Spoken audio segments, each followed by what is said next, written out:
হচ্ছে মেজর যে কারেন্সিগুলা বেশি ট্রেড হয় তার মধ্যে হচ্ছে ইউরো ইউএসডি 28% অনলি, মানে একাই ইউএসডি একাই 28% মার্কেটের ট্রানজ্যাকশন করে। ধরেন বাজারে গেছি আমি, হ্যাঁ, বাজারে যাওয়ার পরে আমি মার্কেটের দাম বাড়বে না কমবে এটা আমি কিভাবে বুঝবো? আমি দেখবো যে গত দিন কি হয়েছে, গত 2 ঘন্টা আগে কি হয়েছে, গত 5 ঘন্টা আগে কি হয়েছে। যে প্রাইস কমতেছে বাড়তেছে, কিন্তু অ্যাকচুয়ালি মুভমেন্টটা হচ্ছে এই কারণে, আস্ক প্রাইস এবং বিড প্রাইসের কারণে। এবং এটা এত মিলি সেকেন্ডে হচ্ছে যে আমরা টের পাচ্ছি না। এটা $1000 আপনাকে মিনিমাম কিনতে হবে।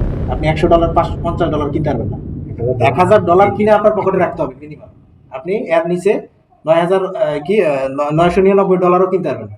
$1000 কিনতে হবে মিনিমাম। এই যে আমাদের এভারেজটা কাজে লাগবে। $1000 যে আপনি কিনবেন, আপনার কাছে আছে $10, আপনি $1000 কেমনে কিনবেন? এভারেজ মানে গতদিন যে ক্লাসটা আমরা নিয়েছিলাম ওইখান থেকে হালকা একটু ব্রিফ দিয়ে যে পয়েন্টগুলো আছে ওগুলো বলে আমরা নেক্সট ক্লাসে চলে যাব। হ্যাঁ হ্যাঁ ইনশাআল্লাহ। আচ্ছা, আমরা এখানে ছিলাম, এখানে। কি হচ্ছে কেন এখন কি দেখতে পাচ্ছেন? হ্যাঁ দেখতে পাচ্ছি, কিন্তু এখানের থেকে দেখা যাচ্ছে?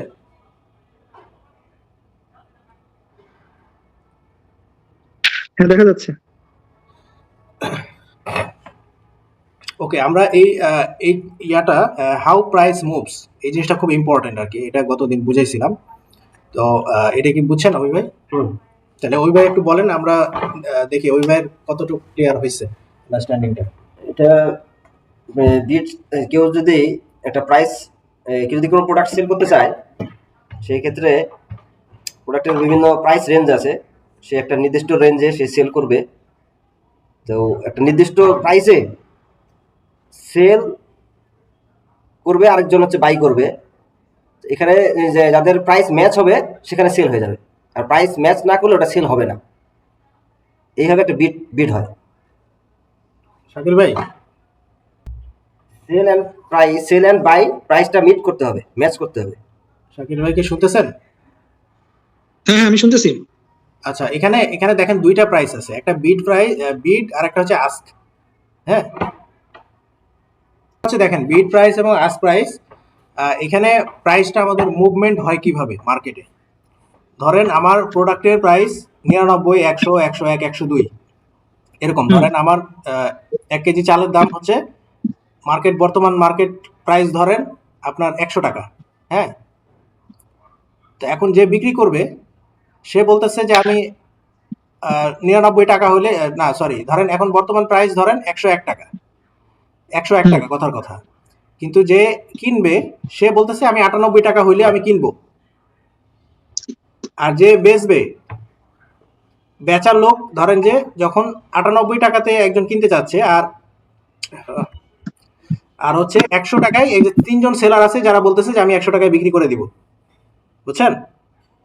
হ্যাঁ তো আমার যখন বিড প্রাইস এবং আস্ক প্রাইস, যখন সেলার বলবে আমি 100 টাকায় বিক্রি করব আর বায়ার বলবে আমি 100 টাকায় কিনবো, তখনই কিন্তু আমার ট্রানজ্যাকশনটা কমপ্লিট হবে।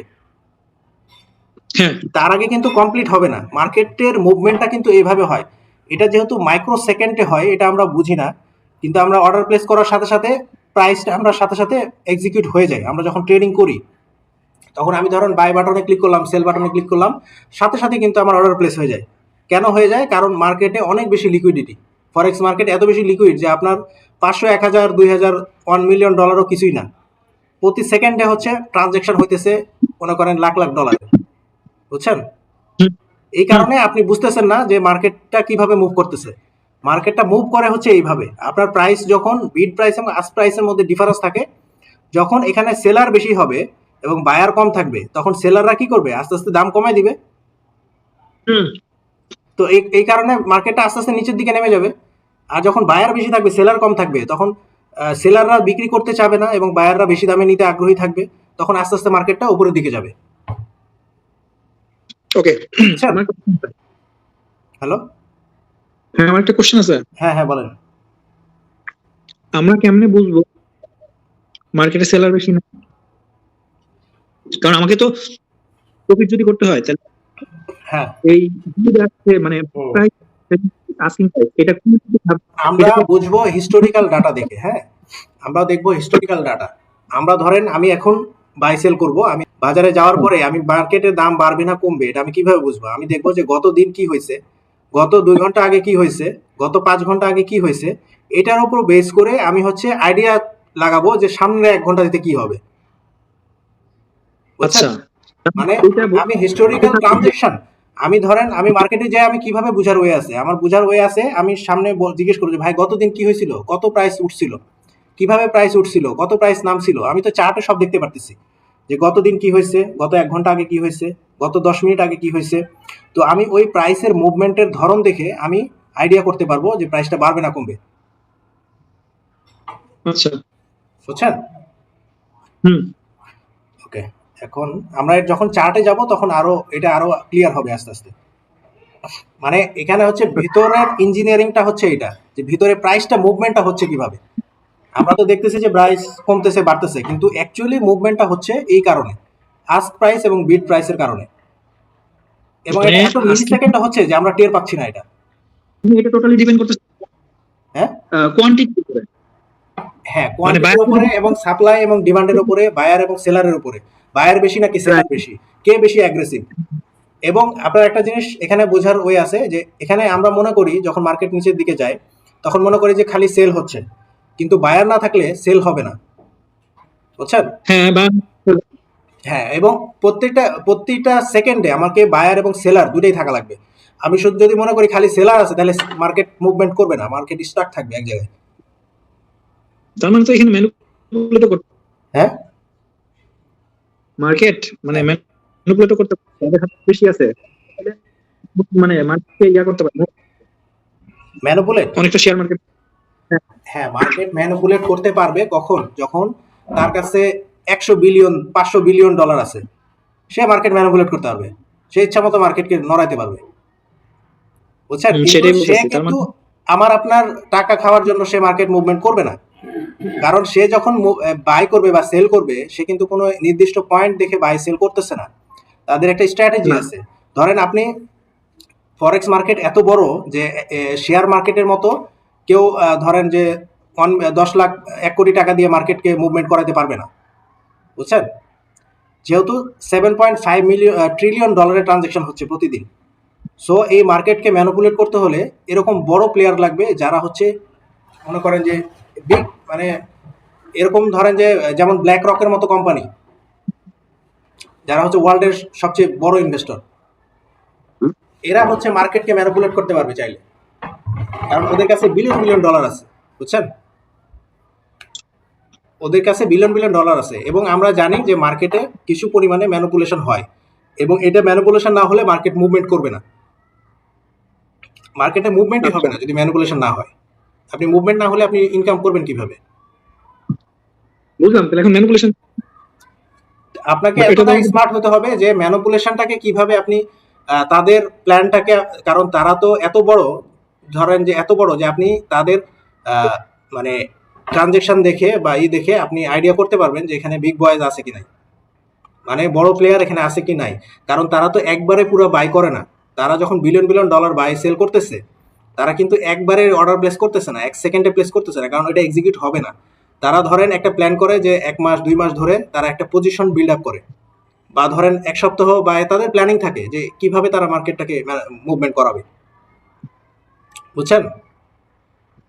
কারণ আচ্ছা, ধরেন তার মানে আপনি ওরা ধরেন $1 বিলিয়ন দিয়ে আপনি ট্রানজাকশন করবেন, আপনি যদি একবারে $1 বিলিয়ন প্লেস করেন তাহলে অর্ডার তো এক্সিকিউট হবে না, কারণ আরেকজন তো সেলার থাকতে হবে, আপনি বাই করলে আরেকজন $1 বিলিয়ন সেলার থাকতে হবে না, তাহলে না আপনি বাই করতে পারবেন।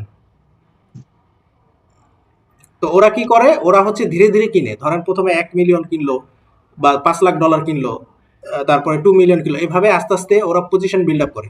পজিশন বিল্ড আপ করার পরে তারা মার্কেটকে মুভমেন্ট করায়। তাদের যখন পজিশন বিল্ড আপ হয়ে যায়, তারা ধরেন $10 বিলিয়ন মার্কেটে ইনপুট করে ফেলছে, এরপরে তারা হচ্ছে তাদের আরো 50 বিলিয়ন ডলার আছে, তো ওইটা দিয়ে তারা মুভমেন্ট করাবে এবং তারা ওইটা নিয়ে প্রফিট করবে। কিন্তু প্রথমে তারা পজিশন বিল্ড আপ করবে। তো এটা আমাদের আসলে দেখার বিষয় না, এখানে অনেক মার্কেটে আসলে এক্স্যাক্টলি প্রেডিক্ট করাটা খুবই ডিফিকাল্ট যে আসলে মার্কেটে কি হবে। ওরা আসলে আমার যেটা মনে হইতেছে, হ্যাঁ। ওই পজিশন বিল্ড আপ করে কি ছোট ছোট ইনভেস্ট করে মার্কেট উপরের দিকে যেতে থাকে, সাথে সবাই একটু লোভে পড়ে ওই সময়টা সবাই আরো বেশি ইনভেস্ট করে, এই তখন তাদের সুযোগটা তৈরি হয়। হ্যাঁ মানুষজন লোভে পড়ে তখন তাদের মনে সুযোগটা তৈরি হয়। এবং মার্কেটে ট্রেড করার অনেক সিস্টেম আছে, অনেক আছে, এগুলো আস্তে আস্তে আমরা ধীরে ধীরে যাব। হ্যাঁ, এখন আমরা মার্কেটটা মুভমেন্ট করে এটা কিভাবে এটা বুঝছি আমরা, তাই তো? বুঝছি। আচ্ছা, ওকে। তারপরে এটা তো এগুলো তো বলছি already, how to make money from trading. আচ্ছা, এখন আমরা কিভাবে আসলে ইনকাম করতে পারি মার্কেট থেকে। তো এখানে হচ্ছে প্রথমে আমাদের কি করতে হবে, বেসিক অফ ট্রেডিং আমরা মোটামুটি জানছি। হ্যাঁ, যে মার্কেট কিভাবে মুভমেন্ট করে, ফরেক্স ট্রেডিং কি, সবকিছু আমরা জানছি। মানে প্রসেসটা কি, আমরা যে মানি মেকিং করব, তা আমাদের কি কি বিষয়গুলো আসলে জানতে হবে বিফোর স্টার্টিং মেকিং মানি। তারপরে হচ্ছে gain education and develop skill, choose reliable broker, মানে ব্রোকার চুজ করতে হবে একটা ভালো, ডেভেলপ এ ট্রেডিং প্ল্যান, মানে আমি যখন সবকিছু শিখলাম তারপরে আমাকে ট্রেডিং প্ল্যান তৈরি করতে হবে যে আমি কিভাবে ট্রেড করব, এইভাবে ট্রেড করলে আমার প্ল্যানটা কি থাকবে যে আমি কিভাবে ট্রেড করব। তারপরে হচ্ছে লার্ন টু ইউজ অ্যানালাইসিস, মানে আমাকে অ্যানালাইসিস করা শিখতে হবে যে আমি মার্কেট, মানে অনেক অ্যানালাইসিস আছে, ফান্ডামেন্টাল, টেকনিক্যাল, এগুলো আস্তে আস্তে আমরা জানবো। ঠিক আছে, অ্যানালাইসিস করা শিখতে হবে। তারপরে হচ্ছে স্টার্ট ট্রেডিং উইথ রিয়াল মানে গ্র্যাজুয়ালি, মানে ধীরে ধীরে আমাকে করতে হবে। প্রথমে আমি বড় টাকা নিয়ে কখনো ইনভেস্ট করতে যাব না, বড় এখানে লস হওয়ার চান্স থাকে। প্রথমে আমাকে একদম যেটা আমার লুজ করলে আমি মানে আমার কোনো ইফেক্ট হবে না, সেই টাকা নিয়ে আমি প্র্যাকটিস করব। প্রথমে ডেমোতে করব। ডেমোতে করার পরে আমার যখন মনে হবে যে হ্যাঁ এখন মোটামুটি আমি মার্কেটের মানে ফাংশন বুঝি, যে কিভাবে বাই বাটনে ক্লিক করতে হয়, কিভাবে সেল বাটনে ক্লিক করতে হয়, কিভাবে প্রফিট হয়, কিভাবে লস হয়, এগুলো যখন আমি শিখলাম, তারপরে আমি গ্র্যাজুয়ালি অল্প ইনভেস্ট করব, যেটা লুজ করলে আমার কোনো সমস্যা নেই, শেখার জন্য। আর প্রথমে আমি ইনকাম করার জন্য মার্কেটে ঢুকবো না, আমি শেখার জন্য মার্কেটে ঢুকবো প্রথমে। লার্নিং পিরিয়ড, আমার লার্নিং পিরিয়ডটা কতদিন হবে এটা পার্সন টু পার্সন ডিপেন্ড করে। আমাকে আগে কনফিডেন্ট আগে হইতে হবে যে হ্যাঁ আমি রিয়াল মানি ইনভেস্ট করার জন্য এখন প্রিপেয়ার্ড, তখন আমি ইনভেস্ট করবো, তার আগে না। আচ্ছা, তারপরে হচ্ছে প্র্যাকটিস রিস্ক ম্যানেজমেন্ট। আমি রিয়াল মানি ইনভেস্ট করার পরও আমাকে রিস্ক ম্যানেজমেন্ট প্র্যাকটিস করতে হবে, যে আমাকে আমার ক্যাপিটালটাকে কিভাবে সেভ করতে হবে। প্রফিটটা পরে, আগে আমি যে ইনভেস্ট করছি সেটা কি আমাকে আমাকে সিকিউর করতে হবে যে এটা যাতে লস না হয়। ঠিক আছে। আচ্ছা। তারপরে হচ্ছে বি পেশেন্ট অ্যান্ড কনসিস্টেন্ট, মানে আমাকে খুবই ধৈর্যশীল হতে হবে এবং কনসিস্টেন্ট অ্যাকশন নিতে হবে আমি প্রফিট করতে চাইলে। অ্যাভয়েড কমন পিটবুলস, মানে একই ধরনের মিস্টেক বারবার করা যাবে না। তারপর লাস্ট হচ্ছে কি টেকওয়েজ হচ্ছে, forex trading is not a get rich quick scheme, success come from continuous learning, discipline, risk management and clear strategy. It also important to prepare for losses as trading always carries risk. এটা আমাদের মাথায় রাখতে হবে যে এটা gate rich quick scheme না, এখানে আমরা লং টার্মের জন্য আসতেছি, যে এটা আমাকে এই স্কিলটা শিখে আমার লাইফ লং একটা এখানে আমার লাইফ লং এর জন্য, মানে সারা জীবনের জন্য একটা ইনভেস্টমেন্ট যাতে আমি করতে পারি, সেরকম একটা প্ল্যান আমি শেখার জন্য এটা শিখতেছি। দিস ইজ নট ফর মানে 6 মাস 1 বছর আমি শিখলাম ইনকাম করে চলে গেলাম, এটা যদি জন্য আসি তাহলে আমার এটা শিখে কোনো লাভ নেই। এটা যদি আমার প্ল্যান থাকে যে আমি লাইফ লং এখানে শিখবো এবং এখান থেকে আমি লং রানে আমি ইনকাম করব, তাহলে এটার জন্য এটা শিখে আমার লাভ হবে। বুঝছেন? শাকিল ভাই আছেন? হ্যাঁ, আছি। ওকে। তারপরে হচ্ছে হোয়াট ইজ ফরেক্স পেয়ার, এটা আমরা অলরেডি শিখছি। ফরেক্স পেয়ার কিভাবে থাকে এটা আমরা অলরেডি জানি, সো এটা বলতেছি না। Where is the market located, market কোথায় লোকেট করে এটা আমরা অলরেডি বলছি, New York, London, Frankfurt, Tokyo, Hong Kong, Sydney, এগুলোতে হচ্ছে মার্কেটগুলো লোকেট করে একটা নির্দিষ্ট জায়গায়। মার্কেট, ফরেক্স মার্কেট কিন্তু একটা নির্দিষ্ট জায়গায় না, এটা হচ্ছে সেশনস অনুযায়ী হচ্ছে মার্কেটগুলো এক এক জায়গায় এক একটা ওপেন থাকে, যেটা আমি অলরেডি দেখাইছি আপনাদের, তাই না? বুঝছেন? হ্যাঁ, বুঝছি। আচ্ছা, ওকে। তারপরে হচ্ছে এটা হচ্ছে সেন্ট্রাল একটা নির্দিষ্ট জায়গায় না, এটা ফরেক্স হচ্ছে 24 আওয়ার্স ওপেন থাকে, এটা আমরা জানি। আর হচ্ছে এটা হচ্ছে মোস্ট লার্জেস্ট এবং মোস্ট লিকুইড মার্কেট, এটা ফরেক্স মার্কেট। ওকে। তারপরে হচ্ছে what is the major pair in forex market. হ্যাঁ, মেজর পেয়ার আরও ডিটেলস আমরা পরে জানবো। এখানে আমরা দেখি যে এখানে হচ্ছে মেজর যে কারেন্সিগুলা বেশি ট্রেড হয় তার মধ্যে হচ্ছে ইউরো ইউএসডি 28% অনলি, মানে ইউরো ইউএসডি একাই 28% মার্কেটের ট্রানজ্যাকশন করে। বুঝছেন? মাত্র 28%, মাত্র কিভাবে বললেন? লোক করে। মানে $7.5 ট্রিলিয়ন 28% ইউরো ইউএসডি একাই, মানে এত বড় ট্রানজ্যাকশন হয় ইউরো ইউএসডিতে। বুঝছেন? মানে ইউরো ইউএসডি সবচেয়ে বেশি ট্রানজাকশন হয় ইউরো ইউএসডিতে, এই কারণে ইউরো ইউএসডির স্প্রেড কমিশন অনেক কম থাকে, মানে আপনার খরচ কম, মানে আপনি বাই সেল যখন করবেন তখন স্প্রেড কমিশন এগুলো কম কাটবে ইউরো ইউএসডিতে, বুঝছেন? বুঝছি। তারপরে হচ্ছে ইউএসডি জেপিওয়াই 13%, মানে টোটাল 100 এর মধ্যে ইউরো ইউএসডি দেখেন একাই 30% কাভার করে ফেলছে, আর বাকিগুলা দেখেন কত, মানে আমার যত বেশি ট্রানজ্যাকশন যেটাতে, সেটার লিকুইডিটি তত বেশি এবং সেটাতে ম্যানিপুলেশন হওয়ার চান্স তত কম। মানে ইউরো ইউএসডি কে কেউ যদি ম্যানিপুলেট করতে চায় তার কাছে $100 বিলিয়ন থাকতে হবে, এরপরে জাপান, এরপরে লন্ডন, বুঝছেন? তারপরে অস্ট্রেলিয়া, এরপর হচ্ছে কানাডা। কারেন্সি গুলা কি বুঝছেন? ইউরো ইউরো হচ্ছে যে আমাদের ইউরো কিন্তু শুধু একটা দেশের না, ইউকে ইউকে থেকে শুরু করে অনেক দেশের কারেন্সি কিন্তু ইউরো, হুম, আর ইউএসডি তো ইন্টারন্যাশনাল।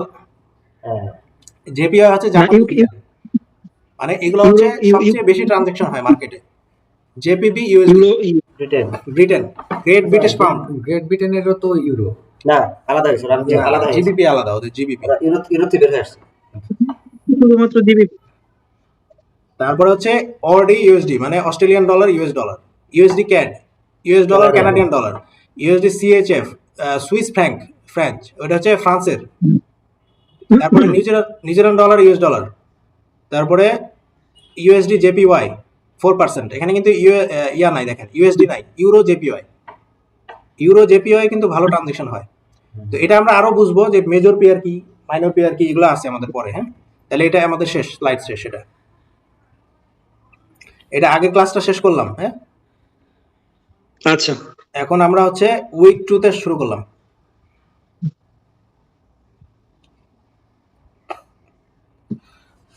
আচ্ছা, আমরা এই সপ্তাহে কি কি শিখবো? Currency pair, pips, spread, lots and leverage, এগুলো কি, এগুলো সম্পর্কে জানবো। তারপরে bid, ask and market orders, মানে এগুলো সম্পর্কে জানবো আর কি। Currency pair and their categories, major, minor and exotic pairs, এগুলো কোনগুলা, এগুলো সম্পর্কে জানবো। তারপরে tools needed for forex trading, forex trading করার জন্য আমার কি কি টুলস লাগবে। হ্যাঁ, তারপরে হচ্ছে ইকোনমিক ক্যালেন্ডার, ইকোনমিক ক্যালেন্ডার কি, আন্ডারস্ট্যান্ডিং ক্যান্ডেলস, আমরা যে ক্যান্ডেলস গুলো দেখতেছি যে মার্কেট মুভমেন্ট করতেছে, ওইটার ভিতরে আসলে মানে ওইটাকে আমরা ব্রেকডাউন করে জানবো যে এটা কি, ভিতরে কি বোঝাচ্ছে। তারপরে ইন্ট্রোডাকশন টু ফান্ডামেন্টাল অ্যানালাইসিস, যে ফান্ডামেন্টাল অ্যানালাইসিস কি। তারপরে হচ্ছে টেকনিক্যাল অ্যানালাইসিস, যে টেকনিক্যাল অ্যানালাইসিস কি, এটা সম্পর্কে আমরা এখানে জাস্ট আমরা ধারণা নিব, এরপরে পরের উইকে আমরা ডিটেলস যাবো ওগুলো। তারপর হচ্ছে ইম্পর্টেন্ট অফ রিস্ক ম্যানেজমেন্ট, এটা যদিও বলছি তারও বারবার আসতেছে, কারণ এই রিস্ক ম্যানেজমেন্টটা খুব important. Understanding spread, commission and ফিজ, মানে আমার স্প্রেড কমিশন সম্পর্কে ধারণা, যে কি, মানে ব্রোকাররা কিভাবে চার্জ করে, আমি যে ট্রানজ্যাকশন করবো এটা কিভাবে চার্জ হবে। হ্যাঁ, তো আমরা শুরু করি। Currency pair, pips, spreads, lots and leverage, এগুলা কি? আচ্ছা, পেয়ার তো আমরা জানি, কম্বিনেশন অফ টু কারেন্সি, পেয়ারে অলওয়েজ দুইটা কারেন্সি থাকবে। আদান প্রদান। হ্যাঁ, এরপর হচ্ছে পিপস, পিপস কাকে বলে? পিপস হচ্ছে price in percentage, price interest point, মানে এটা হচ্ছে আমরা যেমন কেজির হচ্ছে ইউনিট কত, গ্রাম না, গ্রাম দিয়ে আমরা কেজি বের করি, যে 1000 গ্রামে 1 কেজি, সেরকমই আপনার যখন মার্কেট 1000 ভাগের 1 ভাগ মুভমেন্ট হয় তখন ওটাকে বলা হয় 1 পিপ, 1 পিপ, বুঝছেন? মানে ধরেন আপনার জেবিপি ইউএসডি 1.4000 থেকে 1.4001 প্রাইসটা মুভমেন্ট হয়েছে, তাহলে এটাকে আমরা কি বলবো, যে 1 পিপ মুভ হয়েছে।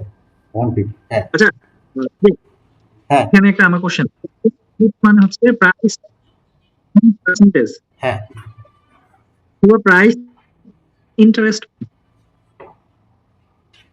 এই প্রাইস ইন্টারেস্ট পয়েন্ট এর সাথে কোনো ভাবে কাটছে? মানে এটা একটা ইউনিট, মানে বোঝানোর জন্য আপনি এটাকে প্রাইস ইন পার্সেন্টেজও বলতে পারেন, প্রাইস ইন্টারেস্ট পয়েন্টও বলতে পারেন, যে আপনার কতটুকু বাড়ছে, এটা একটা ইউনিট আর কি, এটার মুভমেন্টটাকে কাউন্ট আচ্ছা। করার জন্য। কারণ আপনি যখন হ্যাঁ, বললাম ইন্টারেস্টের সাথে কোনো কানেকশন?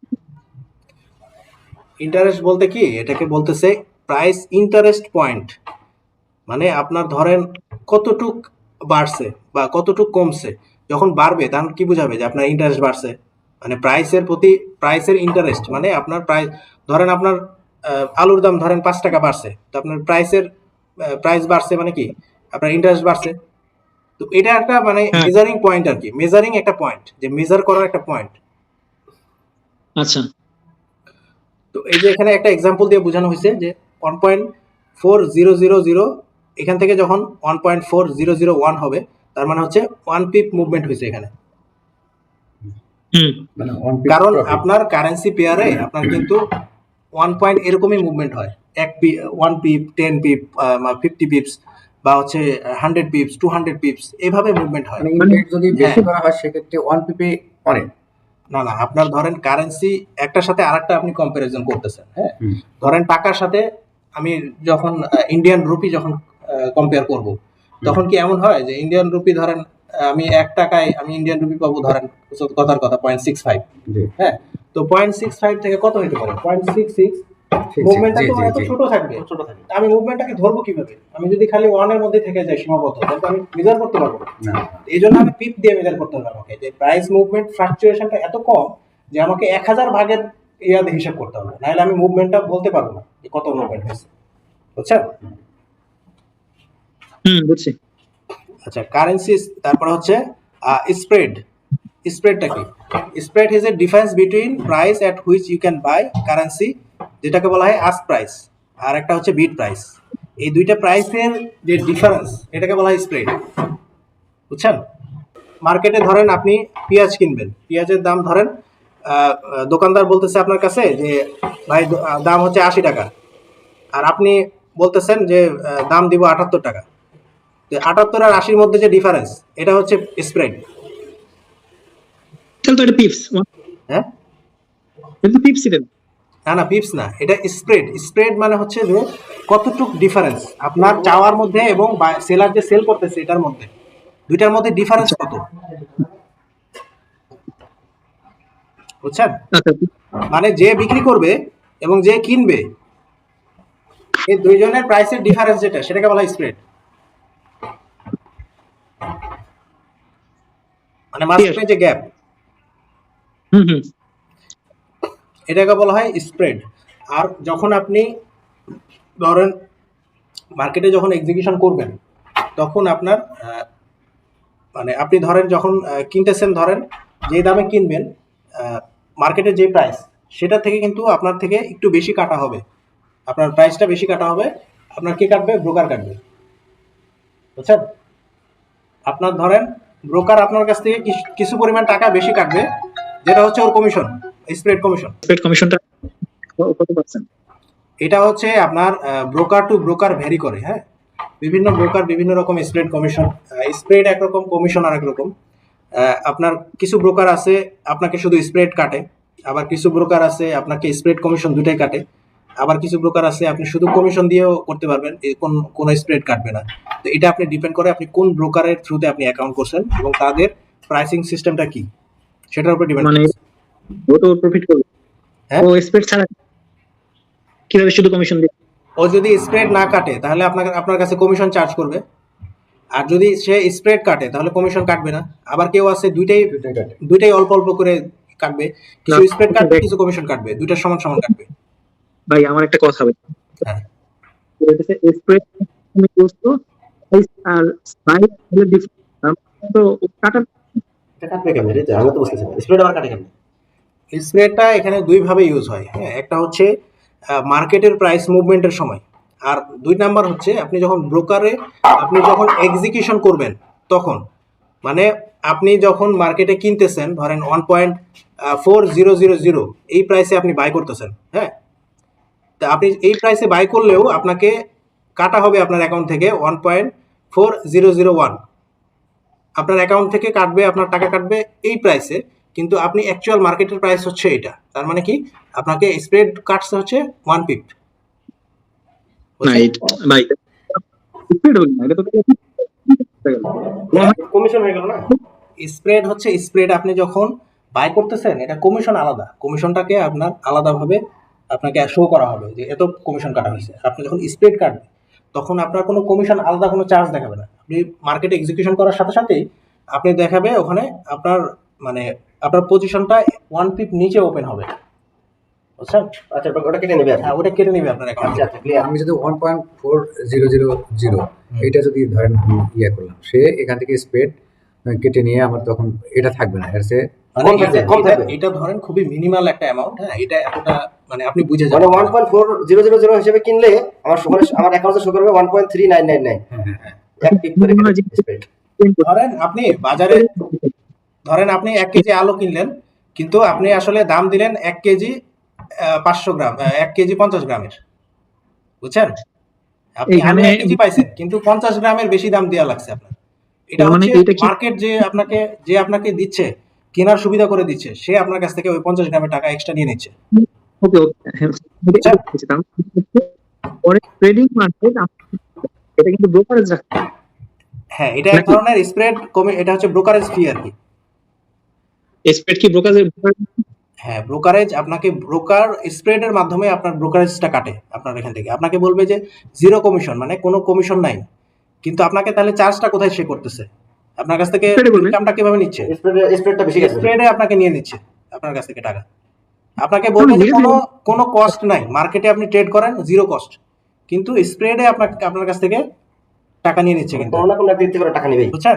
টাকা তো নেবে আপনার এটা ওদের কথা হ্যাঁ, ঘুরে ফিরে এটা ওদের কথা হ্যাঁ, এটা ওদের কমিশন। আর কিছু ব্রোকার আছে যে আপনাকে আলাদাভাবে দেখাবে যে সে এত কমিশন কাটবে, এবং আপনার বিভিন্ন অ্যাকাউন্ট টাইপ আছে যে আপনি কিভাবে আপনি চাচ্ছেন যে আপনাকে চার্জ করা হোক। আপনি কি স্প্রেড চার্জ করতে চাচ্ছেন, নাকি আপনি চাচ্ছেন যে আলাদাভাবে আপনি কমিশন দিবেন, কোনো স্প্রেড কাটবে না, আপনি আলাদাভাবে কমিশন দিবেন, তাহলে সেটার আলাদাভাবে আপনাকে দেখাই দেওয়া হবে যে এত কমিশন কাটা হয়েছে। এটা এক্সনেসের ভেতরেও এই অপশন আছে, আপনি যেই অপশনটাতে চুজ করবেন সেইভাবে আপনাকে আপনার অ্যাকাউন্ট থেকে কাটবে। মানে জিপি সিমের মতো অনেক রকম প্যাকেজ হ্যাঁ, থাকে। Package system. জিপি যে আপনি কোন প্যাকেজ নিতে চাইতেছেন, আপনি স্প্রেডের প্যাকেজে যাবেন, নাকি কমিশনের প্যাকেজে যাবেন, নাকি কোন প্যাকেজে, নাকি দুটেই একসাথে চাচ্ছেন? তো এটা আপনাকে আমার আরেকটা হ্যাঁ হ্যাঁ, মনে করো ঘুরে ফিরে কমিশন তাই না? স্প্রেড বলি আর কমিশন বলি যদি থাকে যেরকম হ্যাঁ, এখন আমার কথা যে আমরা যে প্যাকেজ সিলেক্ট করবো হ্যাঁ, সাপোজ একটা স্প্রেড নাই একটা দুটোই আছে ঠিক আছে তাহলে আমি যে প্যাকেজটা এই প্যাকেজটা আমি মানে কোন বেনিফিটে সিলেক্ট করবো এটা তাহলে যখন আমাকে কেন আপনি এটা পরে বুঝে যাবেন, এটা যদি আপনি এতটুকু বুঝেন, আরো পরে জিনিসটা আরো ক্লিয়ার হয়ে যাবেন। যখন আমি আরো ডিটেলস দেখাবো তখন ক্লিয়ার হয়ে যাবে। হ্যাঁ, এখন আচ্ছা আপাতত এটুক বুঝে থাকেন, পরেরটা আমরা আস্তে আস্তে ভিতরে যাবো। হ্যাঁ, আমাকে আইডিয়া দাও যে এইটা কারণ মানে ঘুরে সবকিছু ফিরে তো আপনার একসাথে ক্লিয়ার হবে না, কারণ এটা অনেক বিষয়ে অনেক কিছু ডিপেন্ড করে। আর আপনার ধীরে ধীরে ক্লিয়ার হবে, পরে আবার কোশ্চেন আসবে, তখন আপনি কোশ্চেন করলে এই জিনিসটা আরো ক্লিয়ার হয়ে যাবে। ওকে ওকে, তারপরে হচ্ছে আচ্ছা, তারপর হচ্ছে লটস অ্যান্ড লিভারেজ। হ্যাঁ, লটসটা কি? তো ফরেক্সে হচ্ছে আমরা যেমন স্টক কিনি, হ্যাঁ, স্টকের যেমন হচ্ছে একটা নির্দিষ্ট ইয়ে দেওয়া থাকে যে আপনার 50টা স্টকে 1 লট, বা 30টা স্টকে 1 লট। স্টকে কিন্তু এরকম লট সিলেক্ট করা থাকে হুম যে আপনি 1 লটের কম কিনতে পারবেন না, বা আপনি 0.5 লটের বেশি কম কিনতে পারবেন না, এরকম কিন্তু হুম লট থাকে স্টকে, স্টক বাই করার সময়। তো এরকম ফরেক্সেও লট আছে। তো ফরেক্সের 1 লট সমান হচ্ছে 1 লাখ ইউনিট, বুঝছেন? এক লট 1 লট ফরেক্সে 1 লট মানে হচ্ছে 1 লাখ ইউনিট। মানে আপনি যখন ইউরো ইউএসডি কিনবেন, তখন আপনাকে 1 লাখ, আপনি 1 লট যদি ইউএসডি কিনেন, তার মানে হচ্ছে 1 লাখ ইউনিট আপনি ইউএসডি কিনছেন। আচ্ছা তো এই ইউনিট এক লট করে কিন্তু চলে যাবে আপনি ছোট কিনতে পারবেন, এটা ব্রোকার, এটা এগেইন ব্রোকার ভ্যারি করে। আপনার এক্সনেসে মিনি লট, মাইক্রো লট পর্যন্ত কিনা যায়, বুঝছেন? মাইক্রো লট মানে হচ্ছে 1000 ইউনিট, আচ্ছা মানে মিনিমাম আপনি 1000 ইউনিট কিনতে পারবেন। তার মানে হচ্ছে কি, 1000 ইউনিট মানে হচ্ছে 0.01 লট, বুঝছেন? হুম 0.01 লট মানে হচ্ছে একটা মাইক্রো ইউনিট। 0.01 লট হ্যাঁ, আর 0.1 মানে হচ্ছে মিনি লট 10,000 ইউনিট, আর 1 লট মানে হচ্ছে 1 লাখ ইউনিট। এতটুকু ক্লিয়ার হচ্ছে কিনা? মাইক্রো হ্যাঁ ক্লিয়ার আচ্ছা, এই ইউনিটটা আসলে আমি বুঝি নাই। আমার একটা ইয়ে হলো, কোশ্চেন হলো 1 লট মানে হচ্ছে 1 লাখ ইউনিট, হ্যাঁ, আর হচ্ছে 0.5 লট হচ্ছে 50,000 ইউনিট, 50 লাখ ইউনিট, না না 5 লাখ ইউনিট। 5 লট মানে হচ্ছে 5 লাখ ইউনিট। 1 লাখ যদি 1 লাখ হয় তাহলে 5 লট মানে 5 লাখ। না 0.5 বলতেছে ভাই। 0.5 লট হচ্ছে 0.5 হলে 50,000 ইউনিট হবে। 50,000, এটা কি 50,000? হ্যাঁ 50,000। না, এটা 5 লাখ, এটা 5 আচ্ছা আচ্ছা, 50,000 মানে হচ্ছে 0.5, আর মিনি লট হচ্ছে 10,000 ইউনিট। হ্যাঁ। আচ্ছা, বুঝতে পারছি। আর মাইক্রো লট হচ্ছে 1000 ইউনিট। মানে আপনি শুধু 1 লট দিয়ে হিসাব করেন, আপনি অন্য দিকে যাবেন না। 1 লট মানে হচ্ছে 1000 ইউনিট, সরি 1 লাখ ইউনিট। হ্যাঁ, 1 লাখ ইউনিট। আপনি যখন 0.10 কিনতেছেন তার মানে হচ্ছে 10,000 ইউনিট কিনতেছেন। 0.10, ওই 1 লাখ ইউনিট মানে $1,00,000। হ্যাঁ, $1,00,000। 1 ইউনিট মানে হচ্ছে 1 লাখ ইউনিট। দ্যাট মিন্স আপনি যখন ডলার কিনতেছেন, $1,00,000 কিনতেছেন। আপনি যখন ইউরো কিনতেছেন, 1 লাখ ইউরো কিনতেছেন। বুঝছেন? ক্লিয়ার। বুঝছি। তারপর হচ্ছে লিভারেজ, এটার সাথে কিন্তু কানেক্টেড। লিভারেজটা অনেক বেশি কানেক্টেড আপনার ইউনিটের সাথে। আপনি এটা না বুঝলে লিভারেজটা আপনাকে বুঝাতে কঠিন হবে। এখন আসেন লিভারেজ। আপনি ধরেন আপনি $10 দিয়ে ট্রেড করবেন, আপনি 0.01 লটের বেশি কম আপনি কিনতে পারবেন না ফরেক্স মার্কেটে। তার মানে কি 1000 ইউনিট আপনাকে মিনিমাম কিনতে হবে। না, আসলে 0.01 লট তো আসলে 01 হচ্ছে 0.001। না না, 0.01 01 হচ্ছে না 0.001। 0.01, দুইটা জিরো বাদ দেন এখান থেকে, তাহলে 1000 ইউনিট না। এখন 1000 এ 100 দিয়ে গুণ দিলে হচ্ছে তোমার এখানে 1 লাখ না, 100 দিয়ে গুণ দিলে হচ্ছে 1 লাখ। 1 লাখ, হ্যাঁ। মানে হচ্ছে 10 পয়েন্ট, তাই না? সরি 10 পয়েন্ট আছে 1 লট। 1 লট, তাহলে 0.1 লট মানে কি? একটা শূন্য কমায় দেন। 0.1 লট, তাই না? 0.1, আচ্ছা, 0.1 লট এটা সমান হচ্ছে 1 লাখে 10 ভাগের 1 ভাগ, 10,000। 10,000। হ্যাঁ, তো 0.01 মানে কত? 1000। 0.01 মানে 10,000 1 লাখ। ঠিক আছে, এবার ক্লিয়ার। এবার বুঝছেন? ক্লিয়ার। এখন আসেন, হ্যাঁ, আপনি 1000 ইউনিটের কম আপনি মার্কেটে কিনতে পারবেন না। বুঝছেন শাকিল ভাই? 0.01 লটের নিচে আপনি মার্কেটে কিনতে পারবেন না। আপনি ট্রেড করবেন $10 দিয়ে। কিভাবে করবেন? বাড়াইতে হবে, হ্যাঁ, লেভারেজ নিতে হবে। লেভারেজ নিতে হবে। দেখছেন? এই যে বুঝেন এই লেভারেজটা কেন আসছে এখানে। আপনি 1000 ইউনিটের কম আপনি কিনতে পারবেন না মার্কেটে, মানে $1000 আপনাকে মিনিমাম কিনতে হবে। আপনি $100, $50 কিনতে পারবেন না। $1000 কিনে আপনার পকেটে রাখতে হবে মিনিমাম। আপনি এর নিচে 999 কিনতে পারবেন না। $1000 কিনতে হবে মিনিমাম। এই যে আমাদের লেভারেজটা কাজে লাগবে। $1000 যে আপনি কিনবেন, আপনার কাছে আছে $10, আপনি $1000 কেমনে কিনবেন? লেভারেজ। লেভারেজ। এই লেভারেজটা আবার কে দিচ্ছে? লেভারেজ দিচ্ছে আপনাকে ব্রোকার। ব্রোকার আপনাকে টাকা ধার দিবে, যে এই যে নেন, তোমার কাছে $10 আছে, কোনো সমস্যা নাই, আমি দিলাম তোমার $1000, নাও, দিয়ে তুমি কিনো। 0.01 লট কিনলেন। আপনি যখন 0.01 লট বাই করলেন, তখন আপনার অ্যাকচুয়ালি আপনি কিনলেন $1000, কিন্তু আপনার পকেটে আছে মাত্র $10। জি জি। হ্যাঁ, মানে ও মানে মূলত আমাকে দিচ্ছে হলো মানে $10, আর তার ভিতরে আছে হলো। হ্যাঁ। তাহলে এখন আপনি বুঝেন, আপনাকে ব্রোকার কিন্তু ধার দিচ্ছে আপনাকে কেনার জন্য, কিন্তু এই টাকা কিন্তু আপনি উঠাইতে পারবেন না। আচ্ছা। আপনি ধরেন 0.01 লটে আপনি বাই করছেন ইউরো ইউএসডি, বাই করার পরে আপনার লস হয়ে গেছে $5। জি। আপনার অ্যাকাউন্টে আর আছে কত? $5 আছে, আছে। আরো $5 লস হয়ে গেল, তাহলে কি হবে? এবং অ্যাকাউন্ট ক্লোজ হয়ে যাবে, আপনার পজিশন ক্লোজ হয়ে আপনার টাকা জিরো হয়ে যাবে। বুঝছেন? কিন্তু আপনার আছে $10, আপনি কিনছেন, আপনার ওই $10, আপনি কিনছিলেন $1000, $1000 বাইরে হয়ে গেছে $1100, তাহলে আপনার প্রফিট কত? $100। $110 আপনার অ্যাকাউন্টে এখন। তাহলে আপনি $10 ঢুকাইয়া আপনি কত ইনকাম করছেন? $100 ইনকাম করছেন। আপনাকে ব্রোকার এই সুবিধা দিচ্ছে যে আপনি লিভারেজ ইউজ করে আপনি আপনার ইনকাম বাড়াইতে পারেন, কিন্তু এখানে রিস্ক ইনভলভ, আপনার টাকা জিরো হতে পারে। বুঝছেন শাকিল ভাই? টাকা দিয়ে দেবো। এমন করো 100 আমার টাকা কেটে নিয়ে যাবে, সমস্যা নেই। হ্যাঁ, ব্রোকার 1 পয়সাও তার লস করবে না। ব্রোকার কিন্তু পজিশন ইমিডিয়েটলি ক্লোজ করে দিবে, আপনার অ্যাকাউন্ট জিরো হওয়ার সাথে সাথে পজিশন ক্লোজ হয়ে যাবে। যখন বুঝছেন? আমি লাভ করতে হ্যাঁ $100 করলাম, তখন ব্রোকার হ্যাঁ, বুঝি নাই। ও তোমাকে লেভারেজ দিল, হ্যাঁ ধার দিল টাকা, হ্যাঁ আমি প্রফিট করলাম, লস করলাম, তখন হচ্ছে আমার লস যা হয়েছে আমার সাথে সাথে ক্লোজ করে দিয়ে ওর টাকা ও সেফলি নিয়ে বের হয়ে গেল, আর আমি লস খেলাম। হ্যাঁ এখন আমি যখন প্রফিট করলাম, তখন আমাকে প্রফিট $110 দিল, হ্যাঁ। এখন ব্রোকারেজ আমাকে কত দিবে, কত করতে দিবে, এখানে কমিশন নেবে? নাকি নিবে না? কমিশন তো সে আগে কেটে নিছে, কমিশন তো আগে কেটে আপনি অর্ডার প্লেস করার সাথে সাথে সে নিয়ে নিছে। ধরেন আপনি $10 মধ্যে আপনার ধরেন আপনি যখন 0.01 লট আপনি স্ট্রেট করবেন, এখানে আপনার চার্জ কাটে নরমালি হচ্ছে 7 সেন্ট, মানে 8 টাকা। মানে মার্কেট স্ট্যান্ডার্ড হচ্ছে এটা, যে আপনার ধরেন 0.01 লটে আপনাকে চার্জ করা হবে 7 সেন্ট। মানে এটা যদি পাইকারের কাছে যখন আমরা আলু কিনি তখনই ওরা লাভ করে ফেলেছে। হ্যাঁ, আপনার অর্ডার প্লেস করার সাথে সাথে 7 সেন্ট আপনার অ্যাকাউন্ট থেকে কেটে নিবে। মানে ওই যে চেস, এরপরে আপনি লাভ করেন বা লস করেন এটা ডিপেন্ড করে মার্কেটের উপরে। এটা চেস খেলার সময় যখন আমরা চিজ গুলো কিনি তখনই তো লাভ করে ফেলেছে বারের লোকরা। হ্যাঁ, আপনার আগেই কমিশন নিয়ে নিছে। বোর্ডে জুয়া খেলার আগেই তো লাভ করে ফেলেছে। আচ্ছা, আমার একটা কোশ্চেন, এখানে আমি যখন মনে করেন যে লেভারেজ নিয়ে $0.01 নিলাম ব্রোকার, হ্যাঁ তখন তো আমি বাই করলাম, হ্যাঁ ইউরো অথবা ইউএসডি বাই করলাম। তা আমি তো সেল না করা পর্যন্ত তো আমার ওটা তো মানে লস আর লাভের হিসাব তো তখন নাই। না, সেল না করা পর্যন্ত লাভের হিসাব আছে, লাভের হিসাব না, কিন্তু লসের হিসাব আছে। আমি সেল না করলে লস হবে কেন? আপনি ধরেন আপনার অ্যাকাউন্ট আছে $10, আপনি $11 তো আপনি লস করতে পারেন না, আপনি 10ই লস করতে পারেন সর্বোচ্চ। ব্রোকার আমাকে কয়দিন সময় দেবে? আমি 3 দিন। কোনো সময় নেই, আপনাকে রিস্ক ম্যানেজমেন্ট এই কারণে করতে হবে যে আপনার লস যাতে 10-এর উপরে না যায়।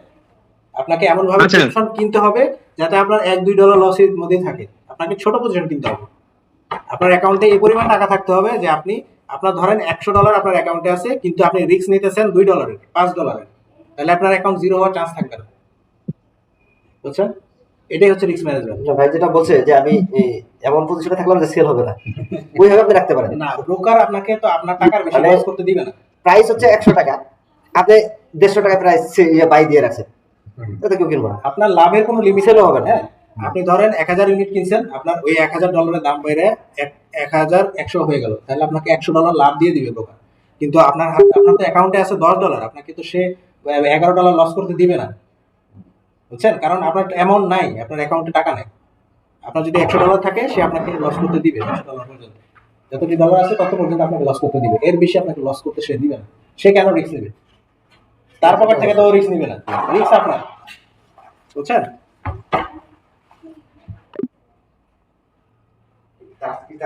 আমি $110 উইথড্র করতে পারবো, কারণ আমার তো প্রথমেই সেই কমিশন কেটে নিছে। এরপরে আমি আপনাকে রাউন্ড ফিগার 110 বললাম, রাউন্ড ফিগার তো 110 আসবে না। ধরেন 10 থেকে তো আপনাকে 7 সেন্ট আগে কেটে নিছে, তাহলে আপনার কি হবে? $109.93 আপনার অ্যাকাউন্টে থাকবে। বুঝছেন?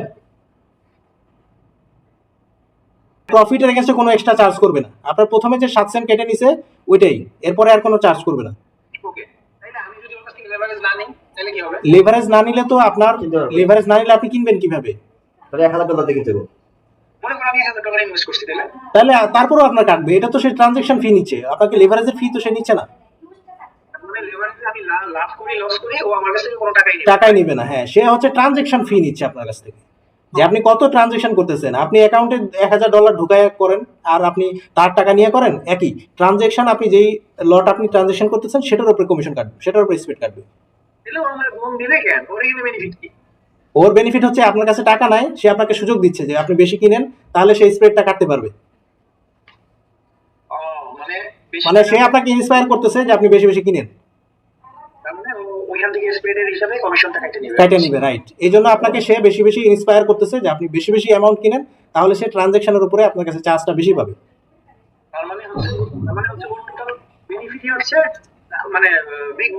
বিগ ভলিউম ট্রানজাকশনের উপরে, আপনি কত ট্রানজাকশন করতেছেন এটার উপরে,